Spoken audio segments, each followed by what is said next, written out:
트럼프 대통령이 그린란드를 미국에 파는 게 어떠냐라는 이야기를 했습니다. 근데 이게 첫 임기 때에도 비슷한 말을 했었는데요. 2번 하면 진심 아닙니까? 안녕하세요, 여러분. 김주윤입니다. 트럼프 대통령이 덴마크령인 그린란드를 매입을 하고 싶다라는 의사를 지난 12월 22일 밝혔습니다. 이렇게 이야기를 했는데요. 국가안보와 세계의 자유를 위해 미국의 그린란드 소유와 지배가 필요하다. 이것뿐이냐? 파나마 운하의 통제권 역시 미국이 반환하겠다라는 이야기를 했습니다. 사실 파나마 운하를 통행하는데 이 통행료를 미국에게 과도하게 부과하고 있다. 파나마 너까지도 우리를 호구로 보냐? 뭐 이런 얘기를 했죠. 거기다가 또 덧붙이기를 이 파나마 운하의 통제권이 wrong hands, 나쁜 자들의 손아귀에 들어가는 것을 막아야 된다라는 이야기도 했습니다. wrong hands가 누구의 wrong hands일까요?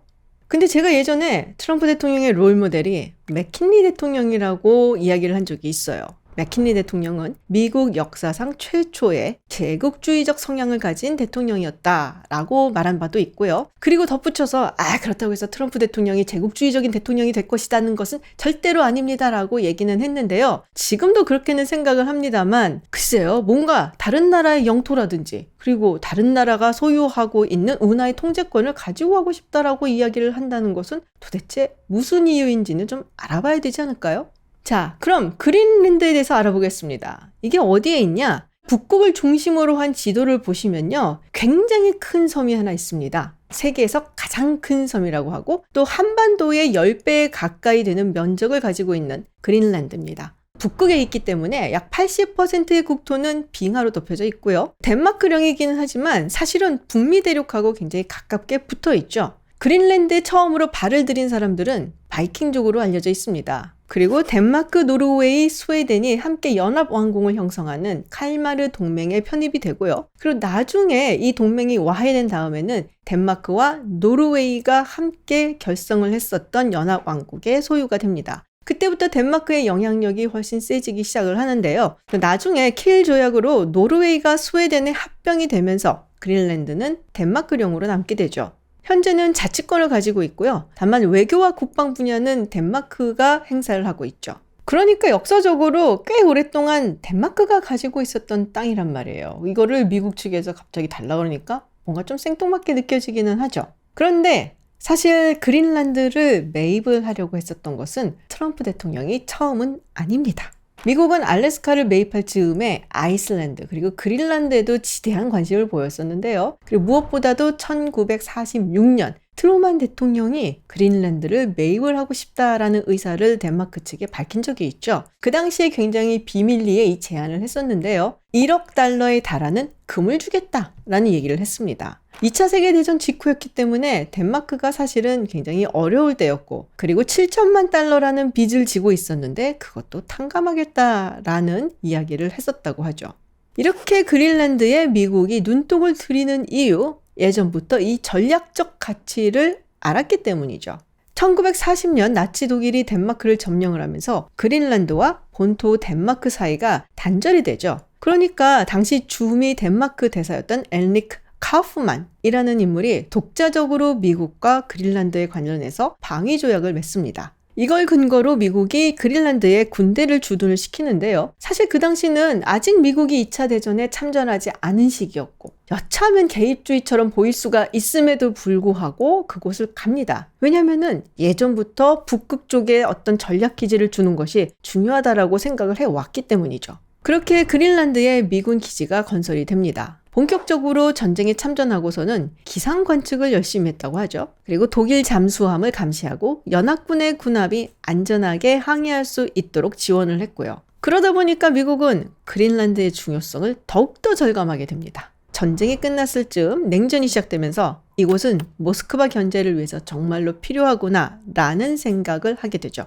그래서 트루만 대통령 당시에 그린란드 매입을 제안을 했는데 거절을 당하고 그래서 1951년 4월 27일 미국과 덴마크는 그린란드 방위 협정을 맺게 됩니다. 그래서 현재 미국이 그린란드에 가지고 있는 툴레 공군 기지는 가장 북쪽에 위치한 미군 기지입니다. 이 툴레 공군 기지는 우주를 감시하고 미사일 방어 시스템의 아주 중요한 축을 담당하고 있죠. 사실 그린란드에 대해서는 트럼프 대통령이 2019년 8월에 한번 언급한 적이 있습니다. 그린란드를 사는 것은 매우 흥미로운 일이 될 거다라는 이야기를 했죠. 그래서 그 당시에 이 얘기를 듣고는 사람들이 남의 영토를 돈 주고 산다고? 이상한 사람이다. 부동산 업자라 그런가? 라는 반응을 보였지만 이번에 또 한번 얘기했다면 이거는 진심일 확률이 굉장히 높죠. 사실 그 당시에 덴마크 측에서 말도 안 되는 소리 하지 마라 라고 했더니 이후에 계획되어 있었던 덴마크 국빈 방문을 취소해버립니다.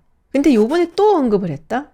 여기에는 또 다른 이유가 있습니다. 바로 중국과 러시아입니다. 북극의 빙하가 녹고 있다라는 이야기는 많이들 들어보셨을 거예요. 그러다 보니까 새로운 무역 그리고 군함이 갈 수 있는 항로가 확장이 되고 있다라고 하죠. 그래서 이 북극해 그리고 항로를 둔 각축전이 벌어지고 있습니다. 2018년 중국은 북극 정책 백서를 내면서 북극에 지대한 관심이 있다라는 것을 숨기지 않았는데요. 그러면 중국은 왜 여기에 관심이 있을까? 당연히 자원이 많기 때문입니다. 히토류라든지 우라늄 그리고 석유나 천연가스도 풍부히 매장되어 있다라고 알려져 있기 때문에 에너지가 부족해서 항상 쩔쩔매는 중국으로서는 눈독을 들릴만 하죠. 그래서 중국의 기업들은 이미 그린란드 탐사 계획을 여러 개를 하고 있는데요. 예를 들면 북부 그린란드 쪽에서는 아연 탐사 프로젝트가 있고요. 그리고 남부 그린란드에서는 히토류 원소 우라늄 프로젝트가 진행이 되고 있습니다. 그리고 항로 측면에서도 굉장히 매력적일 수밖에 없어요. 예를 들어서 상하이를 출발해서 함부르크를 간다라고 했을 때 지금 많이 사용하는 항로 같은 경우는 남중국해 쪽으로 가서 말라카 해협을 지나 인도양을 거쳐서 수에즈 운하를 지나서 유럽 쪽으로 가게 되어 있는데요. 북쪽으로 간다고 하면은 우리나라의 동해를 거쳐서 베링 해협을 지나서 유럽으로 갈 수가 있는 겁니다.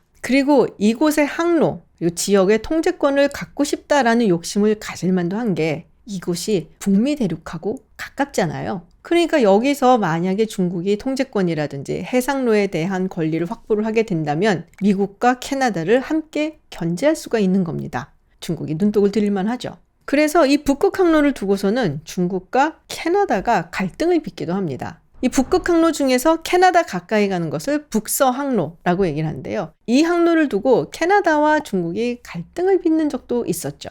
2021년에 자이머라는 중국 사람이 북서 항로를 통과를 하려고 하는데 캐나다 해양경찰에 의해서 불법적으로 제지되었다라는 보도를 한 적이 있습니다. 이곳은 모두가 자유롭게 드나들 수 있는 항로인데 캐나다가 여기서 우리를 못 가게 한다라는 것이 주제였었는데요. 이걸 본 캐나다 측에서는 무슨 소리냐? 우리는 코로나 때문에 지금 아무도 못 들어오게 하고 저 사람은 이쪽 북극해로 들어온 적도 없다라는 반응을 보였었죠. 글쎄요, 이게 자작극인지 어떤 것인지는 잘 모르지만 사실 중국 측에서는 이 자이머라는 인물을 통해서 이 북서 항로가 캐나다의 영해가 아니다. 자유롭게 드나들 수 있다라는 것을 주장하고 싶었던 거죠.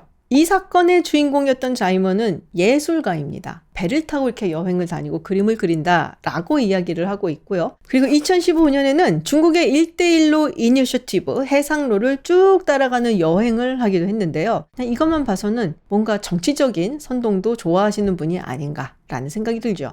근데 그린란드는 덴마크령인데 덴마크는 또 나토 회원 국가이기도 하고 그러면 뭐 굳이 미국에 그렇게 걱정할 필요는 없지 않을까라는 생각을 해볼 수도 있는데요. 그게 사실이긴 하지만 점점 그린란드의 자치권은 확장이 되어가고 있습니다. 물론 외교나 국방은 덴마크가 맡아서 하지만 경제 개발이라든지 투자를 받는다든지 하는 부분은 자치권을 가지고 있기 때문에 돈 싸들고 오는 정부나 투자가들은 막지 않는다라는 것이 그린란드의 원칙인 거죠. 그래서 중국 기업들이 이곳에 많이 들어가 있고 그 부분을 미국도 경계를 하는 걸로 보입니다. 사실 지난 트럼프 행정부에서 북극 이슈를 굉장히 중요한 이슈로 올려놨었어요. 그리고 뉴욕타임즈 보도에 따르면 그린란드 매입에 관해서는 전혀 농담조가 아니고 웃음기도 없었다라는 보도가 있습니다. 그리고 농담기 없이 한 발언이 또 하나가 있습니다. 파나마 운하입니다. 파나마 운하는 1914년 미국에 의해서 완공이 됐죠. 사실 이 지역이 아주 옛날부터 봐도 정말 중요한 곳이고 운하를 건설을 하려고 했던 것도 미국이 처음은 아니었죠. 수에즈 운하를 건설하면서 완전히 자신감에 뿜뿜 차 있었던 레셉스 같은 경우도 파나마 운하에 도전을 했다가 쓴맛을 보고 물러나야 했고요. 그런데 이거를 미국의 한 대통령이 해냅니다. 티오도르 루즈벨트 대통령이죠. 티오도 루즈벨트 대통령은 맥킨리 대통령 다음 대통령인데요. 마찬가지로 제국주의적인 성향을 가진 미국의 대통령이었죠. 티오도 루즈벨트 대통령은 해군부 차관이었고 강대국이 되기 위해서는 해군력이 절대적이다라는 아주 강한 신념을 가진 사람이었죠. 그래서 이 거대하고 불가능해 보였던 프로젝트를 밀어붙이게 됩니다. 무려 10년에 걸쳐서 이게 진행이 되고 결국 1914년에 파나마 운하가 건설됩니다. 그리고 루즈벨트 대통령이 생각했던 대로 미국은 이 운하를 통해서 엄청난 경제적 그리고 군사적 이익을 얻게 되죠. 예를 들어서 미국의 동부 해안에서 서부 해안으로 갈 때 옛날 같았으면은 이 남미의 최남단까지 돌아서 가야 했거든요. 그래서 뉴욕에서 샌프란시스코를 가는 거리상으로 봤을 때 파나마 운하를 통과해서 가니까 예전에 비해서 무려 13,000km나 단축되더라는 겁니다. 군사적으로도 중요한 게 대서양에 있었던 함대가 태평양으로 움직이는데 훨씬 더 거리와 시간이 단축이 되는 거예요. 그렇기 때문에 전략적으로 매우 중요한 곳이 됐죠. 그런데 이게 파나마 운하인데 왜 미국이 이 파나마 운하의 통제권을 미국에게 반환해 달라라고 요청을 하는 걸까요? 사실 이 파나마 운하가 건설되기 전 1903년 파나마가 콜롬비아로부터 독립을 할 때에 미국이 지원을 해줍니다. 그러면서 운하를 건설하면은 그 통제권을 영구히 미국이 가지겠다라고 얘기를 했어요. 그랬던 것이 2차 세계대전이 끝나면서 국제정세가 조금 달라지게 됩니다. 특히 1960년대 제3세계를 휩쓸었었던 민족해방운동, 파나마도 예외는 아니었는데요. 미국이 가지고 있는 파나마 운하의 통제권을 파나마한테 돌려줘야 된다라는 운동이 많이 일어나게 되죠. 이렇게 되니까 미국 측에서 이 운하에 대해서 심각하게 고민을 하기 시작을 했고, 그래서 1977년 당시 대통령이었던 지미 카터 대통령, 그리고 파나마의 실질적인 통치자였던 오마르 토리오스 장군과 토리오스 카터 조약을 맺으면서 1999년 12월 31일까지 파나마 운하의 통제권을 점진적으로 파나마에 이양하겠다라고 약속을 하고 그것을 진행을 합니다. 그렇게 돌려줬던 통제권을 트럼프 대통령이 다시 반환하겠다라는 것이죠. 파나마 운하를 통과하는 교역량은 세계 교역량의 한 4에서 5% 정도 된다고 합니다. 그런데 이 교역량을 압도적으로 미국이 차지하고 있죠. 그리고 2위를 차지하는 국가가 중국이죠. 중국은 파나마에 굉장히 많은 투자를 했고요. 그리고 2017년 파나마는 대만과 단교를 하고 중국과 손을 잡습니다. 사실 우리가 중남미 하면 미국의 뒷마당이다 이런 얘기를 하죠. 그런데 현재 남미 국가들과의 무역에서 미국을 제치고 1위를 차지한 국가가 중국입니다. 파나마 운하는 미국에게 태평양 무역에 필수적이고요. 그리고 혹여나 중국과의 군사적 충돌이 있을 때 대서양과 태평양에 미국의 군사적 자산 그리고 전략 자산을 이동시키는데 정말 중요한 곳이거든요. 근데 이런 곳에서 중국의 영향력이 점점 확장되고 있다. 미국이 상당히 거슬릴 수밖에 없겠죠. 이 파나마 운하 이슈에 대해서도 트럼프 대통령이 꽤 진지해 보인다라고 느껴지는 것이요. 마찬가지로 트루스 소셜에 쓴 내용입니다. 우리가 보통 트럼프 대통령이 SNS에 글을 쓴다 그러면은 좀 짧고 그리고 막 느낌표 많고 그래서 막 보면은 뭔가 음성 지원이 되는 것 같고 뭐 이런 것들이 많거든요. 근데 유독 파나마 운하에 관련돼서는 엄청 길게 매우 진지하게 썼습니다. 그리고 여기서 wrong hands라고 쓴 부분 이쯤 되면은 이 wrong hands가 누구의 hands인지는 우리가 짐작해 볼 수 있죠. 물론 덴마크도 그렇고 파나마도 그렇고 말도 안 되는 소리라고 일축을 했습니다. 그리고 트럼프 대통령 주변에 있는 사람들도 아니 유세 때는 전혀 얘기하지 않았는데 갑자기 이 이슈를 꺼내네? 하고 조금 놀라기도 했고요. 어쩌면은 본인을 지지했었던 많은 마가 유권자들한테는 딱히 와닿지 않는 이슈라서 함구하고 있었던 걸까요?